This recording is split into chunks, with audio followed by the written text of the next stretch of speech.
बालेन शहा यांचे कार्यकारी क्रांतिकारी असे भयानक आणि मोठे मोठे निर्णय। मंडळी, नेपाळमधल्या राजकीय परिवर्तनाचं हे विश्लेषण आहे। हा दस्तावेज नेपाळमधल्या बालेन शहा यांच्या नेतृत्वाखाली होत असलेल्या भ्रष्टाचाराची आणि प्रशासकीय बदलांची, भ्रष्टाचाराविरोधात घेतलेल्या कठोर भूमिकेची माहिती आपण यामधनं देतोय। व्हीआयपी संस्कृतीचा अंत करण्यात येतो आणि पारदर्शक शासनासाठी राबवलेल्या धोरणांचं विश्लेषण केलं जात आहे। तर काय मुद्दे आहेत हे देखील जाणून घेऊयात। सुधारणा आणि अंमलबजावणी। बालेन शहा यांनी सत्तेवर आल्यानंतर अनेक धाडसी असे निर्णय घ्यायला सुरुवात केलेली आहे। प्रामुख्याने व्हीआयपी संस्कृती नष्ट केली आहे, शैक्षणिक संस्थांमधला विद्यार्थी राजकारण संपवलेलं आहे आणि खासगी शाळांच्या कामकाजात शिस्त आणि यासारख्या निर्णयांचा समावेश त्यांनी मोठ्या प्रमाणात केला आहे। सुरुवातीला ही धोरणं केवळ कागदावरतीच राहतील असं वाटत असताना त्यांनी 100 दिवसाच्या आत कृती आराखड्याच्या द्वारे त्याची प्रभावी अशी अंमलबजावणी करून दाखवली आहे। बालेन शहा यांनी मुख्य बदल काय केलेत तर प्रशासकीय बदल झाले आहेत। व्हीआयपी संस्कृती आणि ताफ्यांमध्ये रद्द करण्यात आलेलं आहे। शाळेमधले राजकीय हस्तक्षेप पूर्णपणे बंद करण्यात आले आहेत आणि हे सगळं घडलंय 100 दिवसांच्या यशस्वी धोरणात।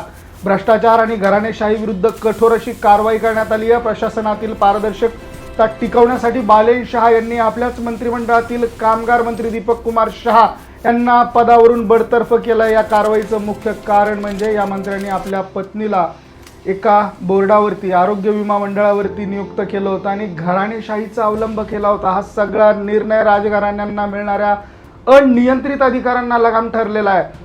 तर राजकीय व्यवस्थेची तुलना आणि वास्तव सध्याच्या राजकीय व्यवस्थेत या नेत्यांना मिळणाऱ्या विशेष सवलती, जसे की ट्रॅफिकमध्ये प्राधान्य, नातेवाईकांची विविध मंडळांवरती नियुक्ती, सरकारी योजनांवरती स्वतःचे फोटो लावणे यासारखे कडक निर्बंध करण्यात आलेले आहेत, टीका करण्यात आली आहे। जर या सवलती काढून घेतल्या तर 95% राजकारणी पदाचा राजीनामा देतील असं असंख्य मंडळींना वाटतं आहे। विशेषतः 25,000 रुपये पगाराच्या नगरसेवक पदाच्या उमेदवारीसाठी 20 ते 30 कोटी रुपये खर्च करतायत। यातून प्रश्नचिन्ह निर्माण केले जात आहेत। राजकीय विरोधाभास निर्माण होतोय। एक वास्तव आहे मंडळी, निवडणूक खर्च 10, 20, 30, 40 कोटी होतो आणि त्यात पगार किती मिळतोय तर 25,000। भ्रष्टाचार आणि व्हीआयपी संस्कृती आपल्या हातात यावी यासाठीचे सगळी धोरणं राबवले जातात। एक नगरसेवक पदाच्या निवडणुकीसाठी केला जाणारा खर्च हा कोट्यावधीच्या घरात आपल्या महाराष्ट्रात नाही तर संपूर्ण देशभरात आहे आणि त्यामुळे भ्रष्टाचार किती मोठ्या लेवलला गेला हे या माध्यमातून समोर येतं। तर निष्कर्ष काय, नेपाळमध्ये बालेन शहा यांच्या माध्यमातून सुरू झालेला बदल केवळ एक देशापुरता मर्यादित नाहीये तर तो संपूर्ण आशियाई राजकारणासाठी एक आदर्श ठरतोय।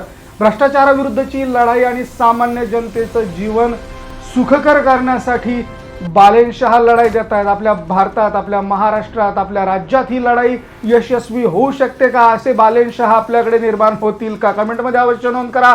व्हिडिओ आवडला असेल तर शेअर जरूर करा। धन्यवाद।